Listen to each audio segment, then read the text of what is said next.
together we'd soil her doilies and her awful children too.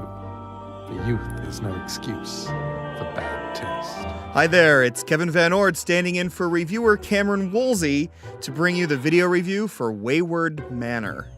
In Wayward Manor, it's your job as a mansion's poltergeist to scare the residents away.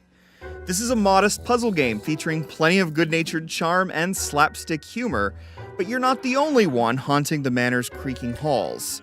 An array of game-ending glitches are more frightening than any of the scares at your disposal, and a lack of challenge turns the second half into a snooze. The key vanished into the yawning darkness far beyond my sight. I was reminded of the cleaning I truly required.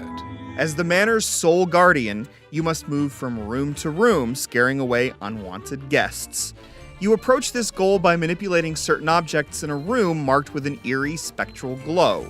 Using your paranormal abilities, you prey upon the family's anxieties, or frighten them with tactful snares, including mouse traps and a pirate ghost that slashes at them from a painting. You can rattle a stone bust, which grabs a victim's attention long enough for you to send a bottle flying toward her head. You can have a rat scurry across the path of the family maid, causing her to jump. A successful scare rewards you with a green skull, and the more skulls you earn, the stronger your presence in a room, allowing you to manipulate even more objects as you frighten the pants off various intruders. Once you collect 6 skulls, you activate a ghastly whirlwind that whips up loose objects, sending your hapless victims screaming out the door for good.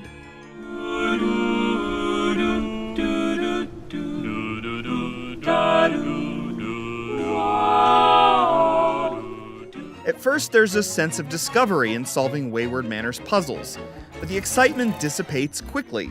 By the time you hit the 3rd chapter, a cursory glance is all that's required to figure out each level's mystery. Gameplay stagnates, and there are only so many times you can whack one of the dopey characters on the head with a bottle before boredom seeps in. As you enter the game's 3rd chapter, the lack of variety turns puzzle solving into more of a mechanical motion. If you do find yourself at a loss, creatures such as cats, birds, and gargoyles offer advice on how to approach the puzzle. Narration is spoken in a storybook style, and the game fully embraces its peculiar art.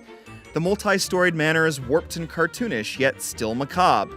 The family inhabiting the manor is made up of diminutive caricatures exhibiting charming mannerisms, and their voices are replaced by the sounds of various musical instruments. Unfortunately, Wayward Manor's most memorable attributes are its bugs and game-ending glitches. The most innocent of the issues include the whirlwind, which forces objects to clip through walls and people, and some occasional animation foibles, such as characters sprinting backward. Among the worst, however, is the surprisingly frequent gameplay bug that causes the puzzle and characters to freeze. The final level is especially irritating because a necessary puzzle piece might refuse to click into place. Wayward Manor, with its brevity and elementary one-button approach to gameplay, is not a complicated game. It's unfortunate that the number of bugs infesting it make things so problematic and frustrating. The game's spooky ambience is enjoyable, but not enough to overshadow the humdrum puzzle solving, nor to distract you from the glitches.